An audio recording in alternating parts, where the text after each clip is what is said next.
Hello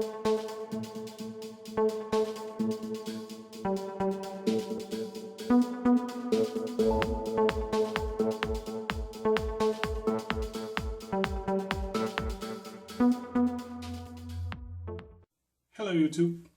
So this is me, Firekin. It's been a while since I uploaded something to this channel, and it's still gaming related and it is still archery related. So what I want to show you today is the fact that I've been starting to shoot traditional bow, right? I'm still shooting the compound bow, but this is merely for fun. And the fun factor of shooting the traditional bow is a lot higher, for me at least, than shooting the compound bow.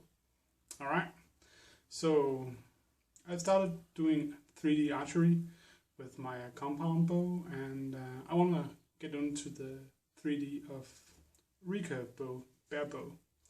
So what I did was I bought this Oak Ridge Tundra.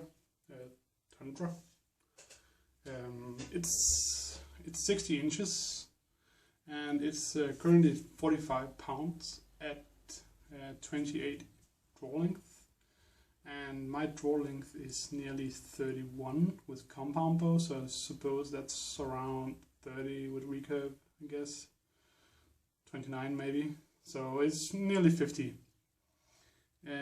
pounds. So what I did was I bought some arrows as well, because a bow without arrows is kind of like a fish without water, right?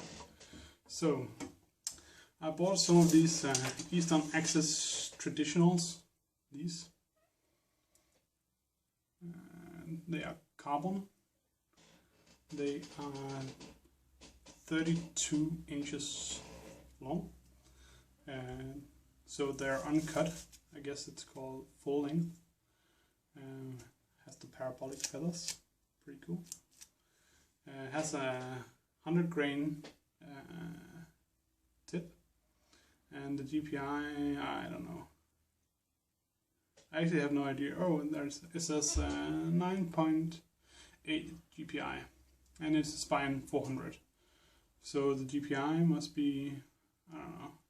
I guess it's around 430 grains.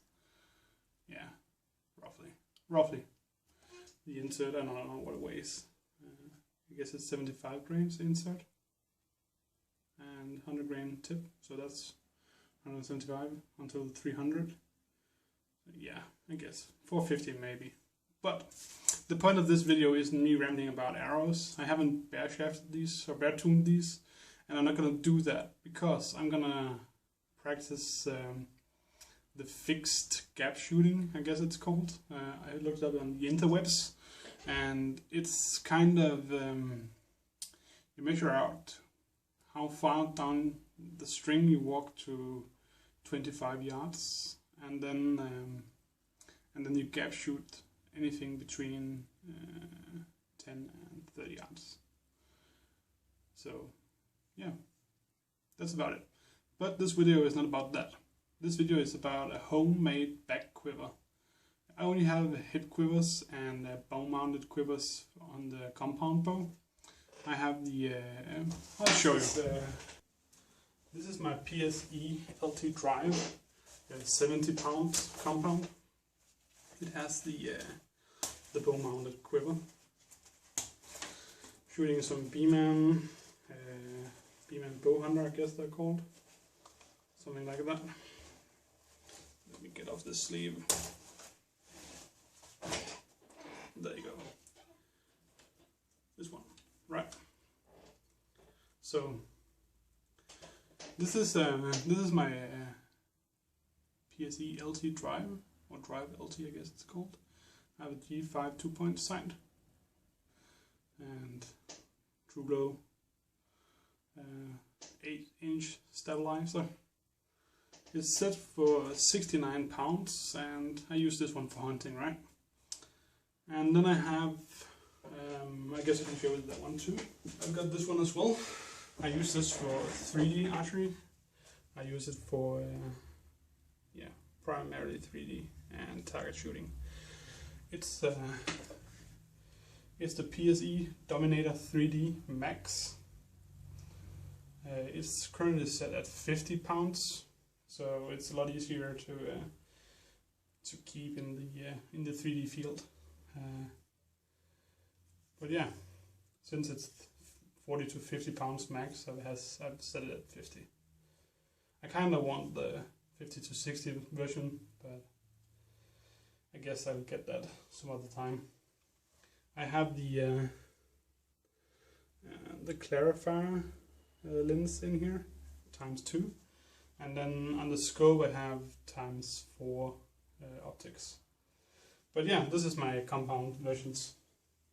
Okay, but my Backquiver, it's homemade. I saw someone on the interwebs who had a very nice quiver. It was back mounted. It had some fancy neoprene cover thingy, camouflage. I don't have anything like that lying around the house, and yeah. So what I did was I took some PVC tubing, plastic, you know.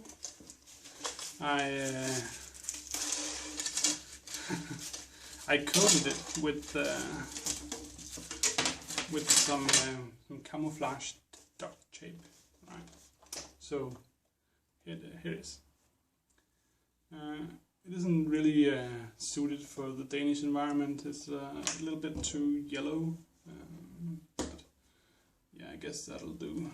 It'll do. So what I did was I mounted an end piece, just put it on and duct taped it to the tube, and then I added these hinges. Took the back strap from an old rucksack. I think this is from my Avalon bag. I never used that on my compound anyway, so I had it lying around. I took it off since it didn't use it and it was just in the way. So I added it to these hinges here. Just screwed those in, and then I mounted. I added the duct tape to it. So they fit an arrow. Like so, just slide down here like any regular quiver, I guess it's called in English. So like that. As you notice, I can't reach it from my back really. I have this to cover up when it's raining.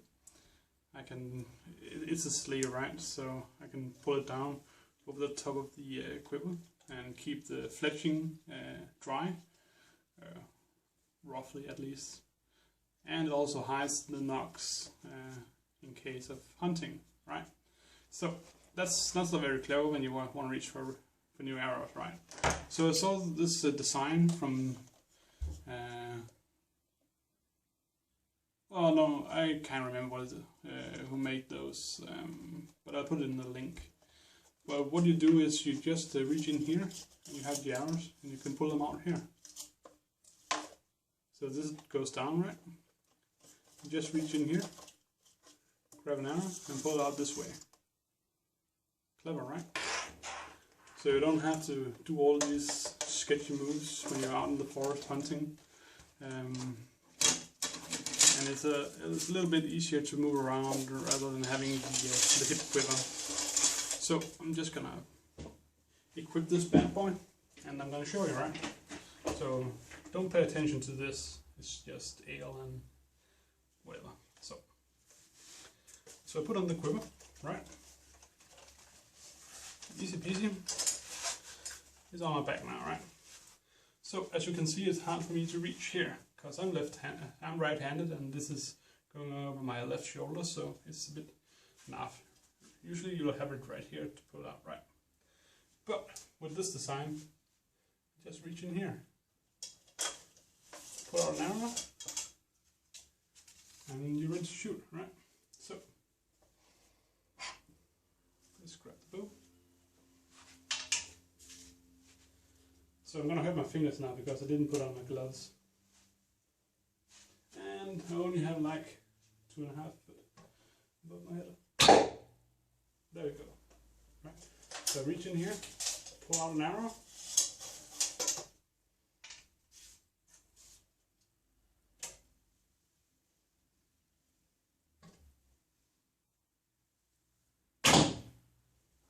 Right. So currently I have 15 arrows. No, I have 12 arrows in the quiver, right? Usually in hunting season you wouldn't carry around 12 arrows. Well, I don't, at least. Right?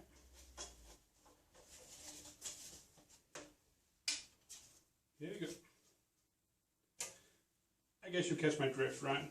This is a lot easier. It is a lot easier to me. And the total cost, well, the PVC piping was like $2. The duct tape was like $1 for 3 rolls, and I used about half a roll.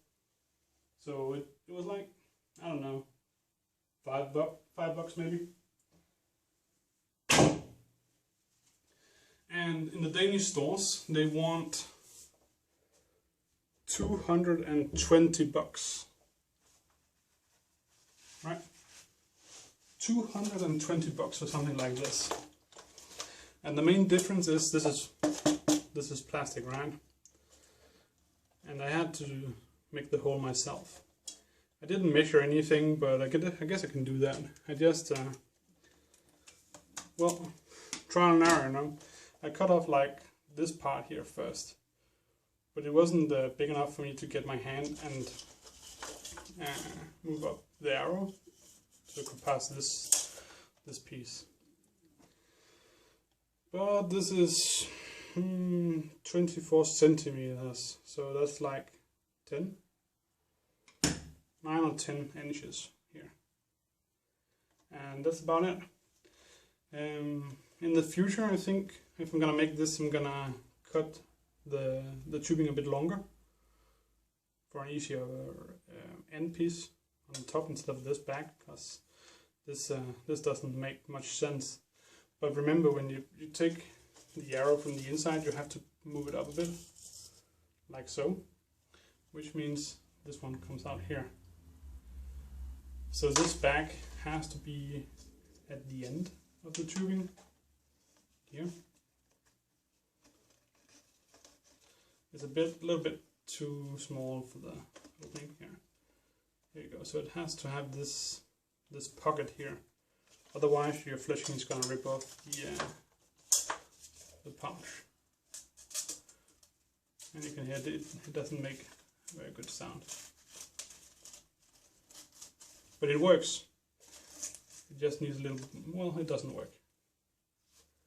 Needs a little bit more improvement here. Let's see, how far is this?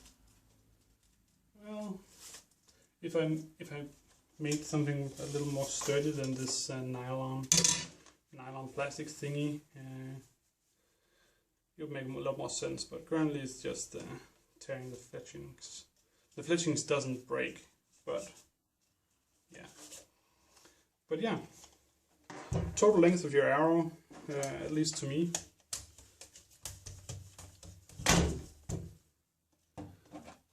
this is 84 centimeters. I don't know how many inches that is, but you divide by 2.5, so it's, I guess it's around 30. Yeah, 31.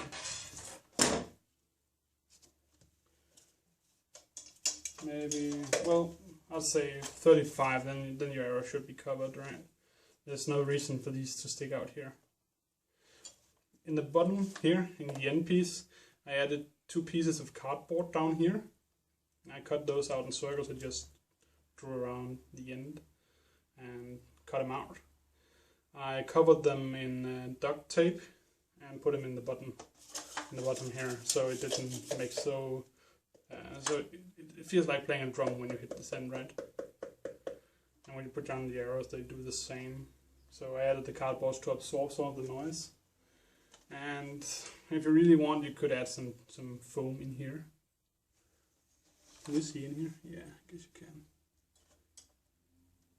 Right, so it contains like 12 arrows or so. But yeah, this is I really like this quiver.